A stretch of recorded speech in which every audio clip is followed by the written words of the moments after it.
எவ்வளவு பெரிய மந்திரவாதி, எவ்வளவு பெரிய ஆட்கள் சொன்னாலும் அந்த சாப வார்த்தைகள் உங்களை பலிக்காது.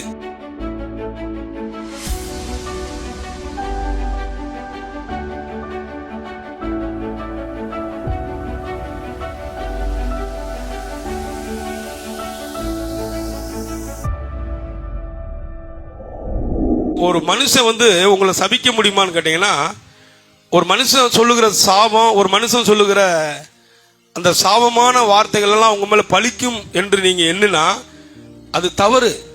நான் சொல்லுகிறேன், எவ்வளவு பெரிய மந்திரவாதி, எவ்வளவு பெரிய ஆட்கள் சொன்னாலும், வயதானவர்கள் சொன்னாலும் கூட அந்த சாப வார்த்தைகள் உங்களை பலிக்காது. ஏன் தெரியுமா? இயேசுவின் ரத்தம் உங்க மேல இருக்கிறது. நீங்கள் ஆசீர்வதிக்கப்பட்டவர்கள். சொல்லுங்க பக்கத்துல பார்த்து, நீங்கள் ஆசீர்வதிக்கப்பட்டவர்கள். அப்ப அந்த சாபம் பலிக்குமான? பலிக்காது நிச்சயமா. எப்படி சொல்றீங்க? ஒரு கேள்வி வருது இல்ல, அந்த சாபம் ஏன் என் மேல பலிக்காது அப்படின்னு கேட்டீங்கன்னா, என்ன புஸ்தகத்தில் பார்க்கிறோம், பிலேயாம் தீர்க்கதரிசி எடுக்க வேண்டாம். பிலேயாம் தீர்க்கதரிசி என்ன பண்றான்? ஒரு தீர்க்கதரிசி. அவன் யாருங்க?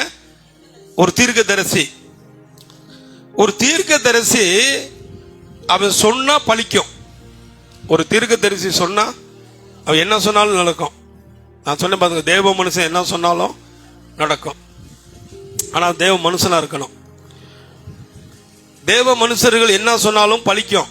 இன்னைக்கு பலிக்காம இருக்கலாம், இன்னைக்கு நடக்காதது போல தோணலாம். ஆனா தேவ மனிதன் சொல்லுகிற காரியம் நிச்சயமா ஒரு நாளில் நிக்கும், பலிக்கும்.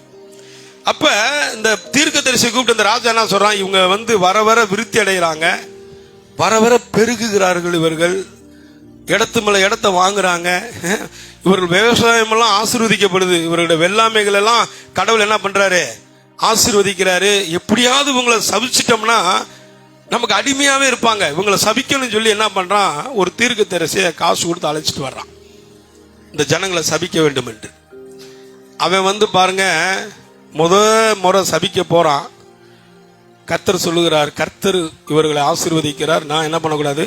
திருப்பக்கூடாது அப்படிங்கிறான். வாயில வேற வார்த்தை வரல. ரெண்டாவது முறை சபிக்க போறான். அதை நான் வாசிக்கல, உங்களுக்கு ஒரு நடந்த சம்பவத்தை சொல்றேன். ரெண்டாவது முறை சபிக்க போறான். கர்த்தரால் ஆசீர்வதிக்க கட்டளை பெற்றவர்கள் இவர்கள், நான் எப்படி உங்களை சபிக்க முடியும்? ரெண்டாவது வார்த்தை சபிக்க முடியல. அப்போ ராஜாவுக்கு கோவம் வருது. என்னையா, பணத்தை வாங்கிட்டு நீ அந்த ஜனங்களை ஆசீர்வதிக்க சொன்னா, சபிக்க சொன்னா அந்த ஜனங்களை என்ன பண்ற? ஆசீர்வதிக்கிற. இது வேலைக்கு ஆகாது, இன்னும் எஸ்ட கூட பணம் வாங்கிக்க. இவர்கள் என்ன பண்ணு? சபி அப்படிங்கிறான். மூணாவது முறை வர்றான். உயர்ந்த மலையில ஏறி இந்த ஜனங்கள் எல்லாம் நிக்க வைக்கிறான் ராஜா. இந்த இஸ்ரவேல் கோத்திரத்தெல்லாம் நிக்க வைக்கிறான்.